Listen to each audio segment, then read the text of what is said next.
Hey, everybody. Hope you're having a great start to the week here. This will be Tuesday's devotion, and we're going to look at the story on the prodigal son, the parable of that, and great study. Enjoyed the pastor's first video leading us up to that, and the first part of Luke chapter 15. That's where we're going to be tonight over on starting in verse 11. The pastor done the first part of the chapter Monday to kind of get everything set up for everyone and what we're going through.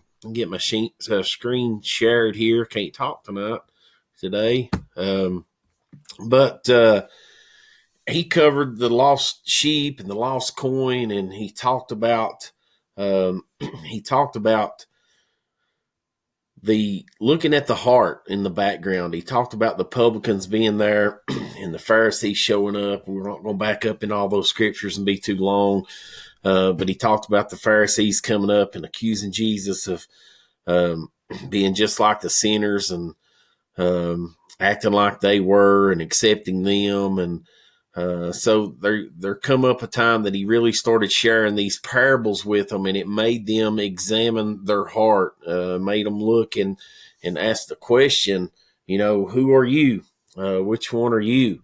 Are you motivated or lacking passion? And so we're going to look at that here in just a little bit too.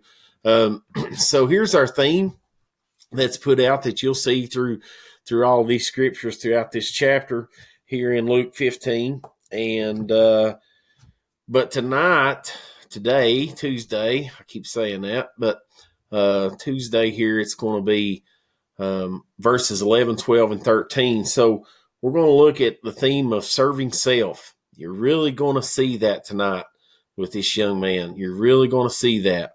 And then sin and suffering will be the next one. We're going to touch on verse 13 tonight too. So there's the theme, the purpose. Pastor went over this one. If you didn't get to watch it, you need to go back and watch the very first one from Monday.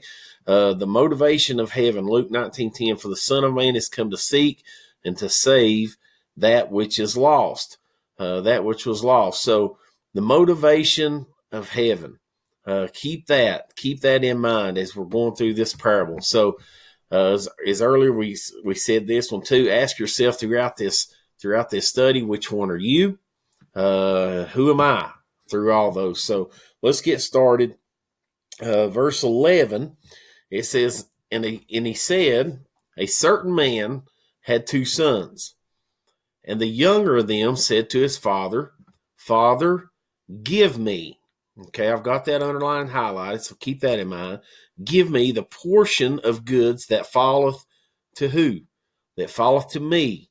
He says, I want my part, the ones that they belong to me. It's my inheritance, the portion of my goods, that inheritance. And it says, and he divided of them his living. So I want to look at a couple things right here. I want to look at this young man. We're going to see the decisions he makes. And it's a wonderful parable. You'll see as we go throughout this week and the things that this young man brings upon himself and the things that he does and where it brings him to, the place that it gives him, places that it puts him at, or that he puts himself at. But I want you to look how he starts out. Look what started this young man's journey. The main point that started his journey here of what was about to happen to him was complete selfishness. He wanted, you remember what he said? He said, give to me. That's what I want. That's all I care about. I'm not worried about my father. I'm not worried about my family, my brother. Give to me. I want it. So there was such a big point of selfishness here in his life that he wanted all the money, all the possessions, all the gifts, and he wanted it now. He wanted it to enjoy it now. And there's so much about this that is all self-centered. It's give me. It's all about me. I laugh as I say that because, this day and time, so many people, that's the way we live, right? It's all about me. We laugh. We've kind of got a little joke on inside our family. I don't know if Brother Christian gets to see this or not, or watch it this week, but we've always aggravated him. It's all about you, Christian, anytime the family gets together. So, but it's all about me. And it's self-centered. And that is what starts this young man's journey. Mark 4:19 says, "In the cares of this world," man, was he not full of the cares of this world, this young man. The deceitfulness of riches. And look here, what I underlined and highlighted. And the lust of other things. The lust of other things. And in Mark chapter 4, this is the scripture on the parable of the sower. This is the parable of the sower, and it talks about where the seed falls, where the seed lands. And I'm not going to spend a lot of time on that. But this is the part where it says, that when those things enter in, it chokes out the word, and it becometh unfruitful. The lust that this young man had for the things of this world, for those possessions and the lifestyle that he was seeking out, it began to choke out everything else that was always important to him. The family, the love, his father, his own father, and all that, the things of the world began to choke that out.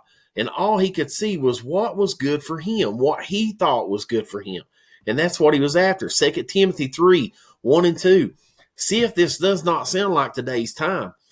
This know also that in the last days perilous times shall come. For men shall be lovers of their own selves. Lovers of their own selves. They'll be covetous. They'll be boasters.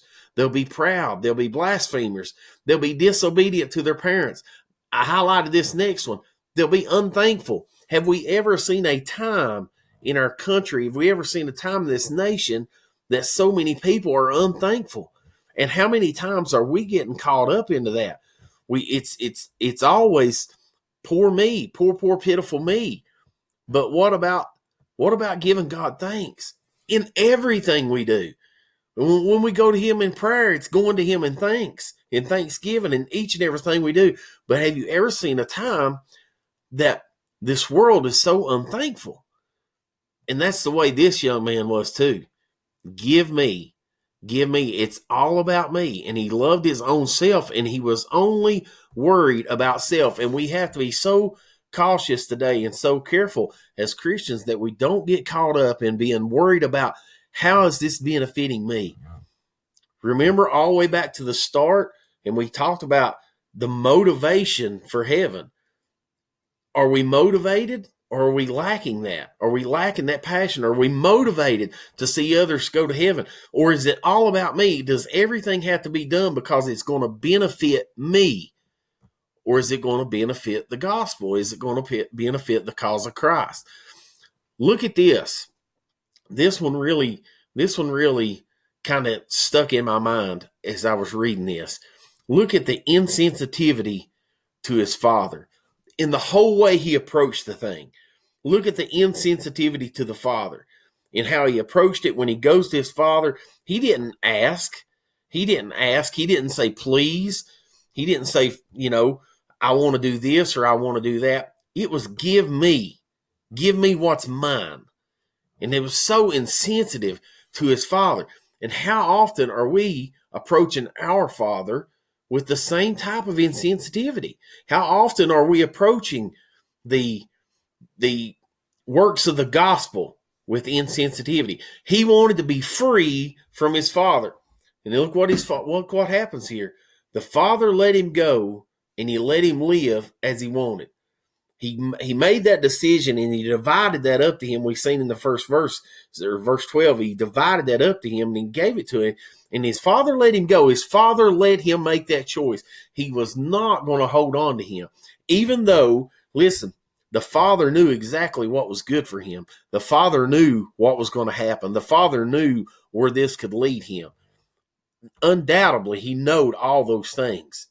But his father let him make the choice. And he made this choice to do what he done. Look here at verse 13. It's our third verse, so it counts as 3.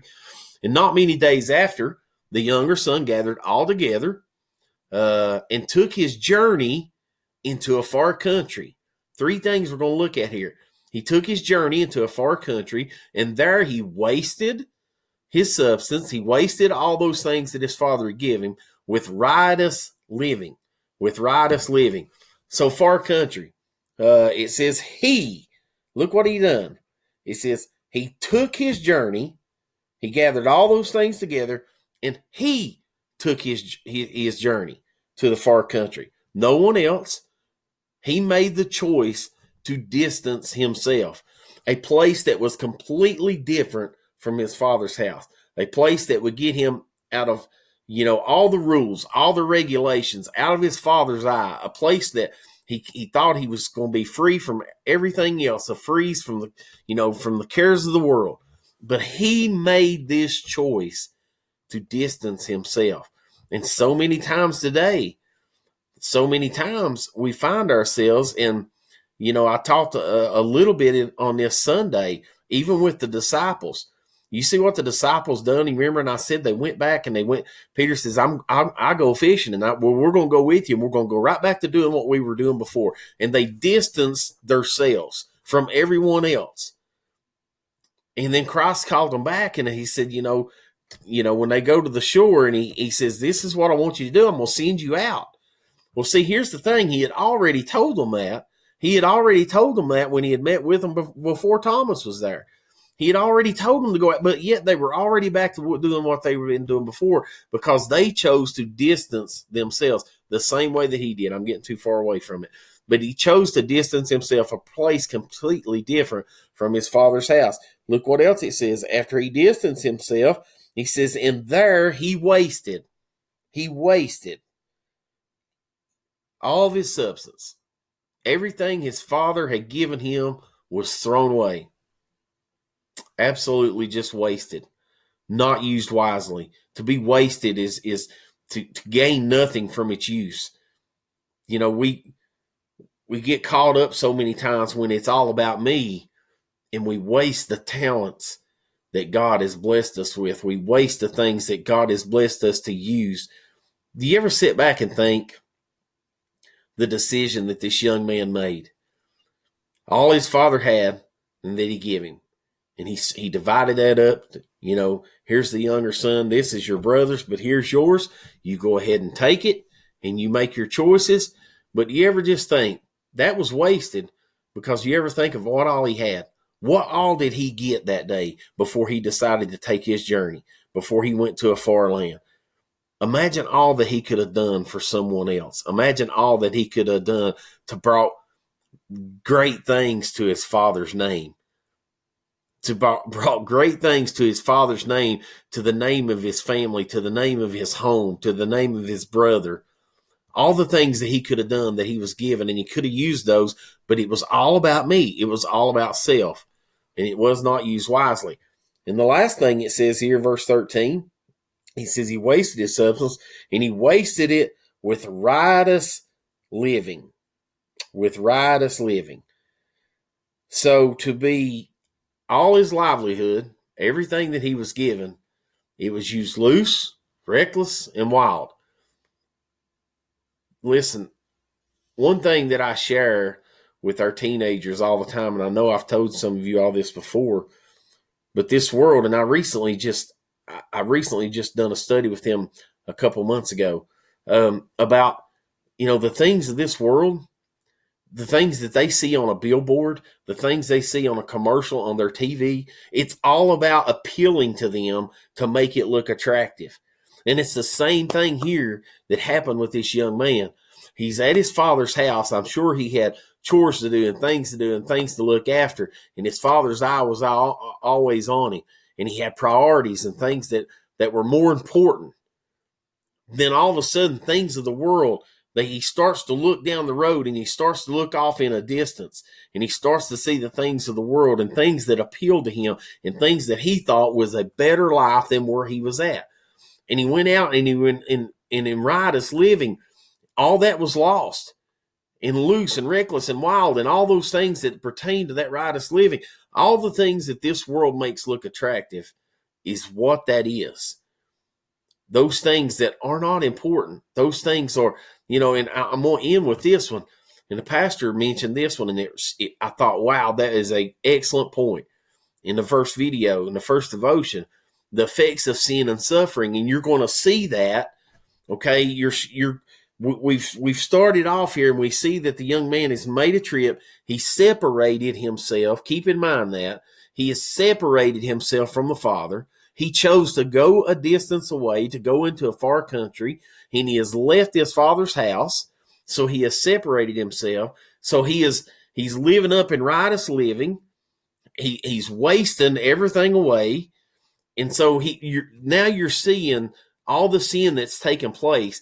And then after tonight, or after today's study, devotion, you're going to see the rest of it. You're going to start seeing the suffering, the effects of sin, and the suffering that it brings. And the pastor mentioned this one. Sin tempts you, but it will eventually bring suffering. And I think every one of us watching this video today, every one of us can say at some time or another, we've made those decisions in our life, and the things that we thought were good for us, and the things that we thought were best, and the things that looked attractive to us. And we sought those out, and we went to those, and we distanced ourselves from our Father. But we always see that it eventually brings suffering, right? We always see that it eventually brings suffering.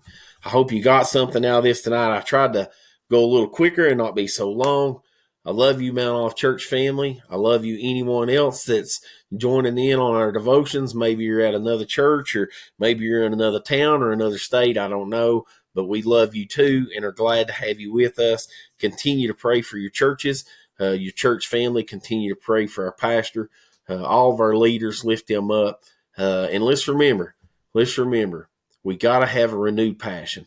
We got to have a renewed passion. And we got to jump out of the boat and be willing to swim 100 yards to get to the shore where he's standing at. Okay? Hope y'all have a great week. I love you.